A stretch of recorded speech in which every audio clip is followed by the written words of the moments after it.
Puputan Jagaraga adalah perlawanan Kerajaan Buleleng terhadap pasukan Belanda pada tahun 1846 hingga 1849. Belanda memasuki Pulau Bali pada abad ke-19 dengan niat untuk melakukan penjajahan. Salah satu hal yang melatar belakangi Puputan Jagaraga adalah adanya adat Tawan Karang. Tawan Karang adalah hak istimewa yang dimiliki raja-raja Bali untuk menyita kapal-kapal yang terdampar di wilayah perairan kerajaan mereka, lengkap beserta seluruh muatannya. Hukum tersebut sudah ada sejak zaman Bali kuno hingga zaman Puputan Badung pada 1906. Adanya Tawan Karang ini menyebabkan keselamatan harta benda dan awak kapal Belanda menjadi terancam. Pada 1843, Belanda mengadakan perjanjian dengan beberapa kerajaan di Bali untuk menghapus adat Tawan Karang. Sebab dengan adanya Tawan Karang dapat mengancam keselamatan harta benda dan awak kapal Belanda. Setahun setelah itu, terjadi peristiwa perampasan terhadap kapal-kapal Belanda di pantai Sangsit, Buleleng bagian timur. Belanda mengutus asisten residen Banyuwangi bernama Raffia Delignitz ke Bali untuk bernegosiasi. Belanda menuntut dilepaskannya kapal-kapal tersebut yang kemudian ditolak oleh Kerajaan Buleleng. Penolakan itu kemudian dijadikan alasan Belanda untuk menyerang Buleleng. Pada 1846, perang meletus dengan kedatangan pasukan perang Belanda ke Buleleng. Pasukan perang ini terdiri atas pasukan gabungan Batavia dan Surabaya yang berjumlah 1.700 orang dan 400 orang tentara Eropa. Penyerangan itu dipimpin oleh Komandan Angkatan Laut Kerajaan Belanda, Laksamana E.B. van den Bosch.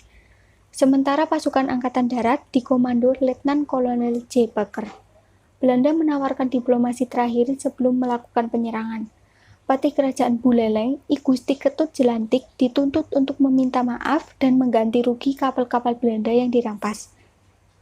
Diplomasi itu ditolak oleh I Gusti Ketut Jelantik yang kemudian memimpin perlawanan rakyat Buleleng. Benteng pertahanan pun dibangun, salah satunya benteng Jagaraga yang berbentuk supit urang. Pada hari penyerangan, kapal-kapal Belanda menyerbu dengan tembakan meriam. Pasukan Buleleng bertahan di dalam benteng hingga membuat Belanda kewalahan. Pasukan dari Batavia dan Madura kembali didatangkan pada 26 Mei 1846. I Gusti Ketut Jelantik bertahan dan terus memimpin pasukannya untuk menjaga Raja Buleleng I Gusti Ngurah Made. Pasukan Belanda berhasil menyentuh istana, membuat Raja Buleleng mundur dan mengamankan diri ke Jagaraga. Setelah ibu kota Buleleng jatuh ke tangan Belanda, I Gusti Ketut Jelantik memulai taktik gerilya dengan memanfaatkan kondisi Jagaraga yang masih dipenuhi hutan, sungai, sawah, serta pebukitan. I Gusti Ketut Jelantik menghimpun kekuatan dari kerajaan-kerajaan Bali yang kemudian bergabung di Jagaraga. Karena sadar pasukannya kalah dalam persenjataan dan logistik, I Gusti Ketut Jelantik menyusun strategi bertahan dengan model Makara Vyuha atau supit udang. Menggunakan taktik gerilya, Buleleng terus maju sepanjang tahun 1848.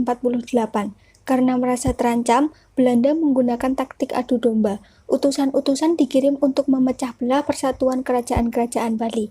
Selain itu, Belanda juga menyiarkan rumor tentang sebagian kerajaan di Bali berhasil direbut. Rumor tidak benar itu membuat pasukan Buleleng menjadi khawatir dan bahkan meninggalkan benteng pertahanan Jagaraga. Pada 15 April 1849, Jagaraga dikepung secara mendadak. I Gusti Ketut Jelantik harus mundur ke Gunung Batur. Dalam perjalanannya, I Gusti Ketut Jelantik akhirnya meninggal dunia. Sepeninggal I Gusti Ketut Jelantik, Buleleng berhasil direbut Belanda. Pulau Bali juga berhasil jatuh ke tangan Belanda. Kerajaan-kerajaan Bali menjadi tunduk kepada Belanda. Dari segi ekonomi, Belanda juga menguasai monopoli perdagangan di Bali.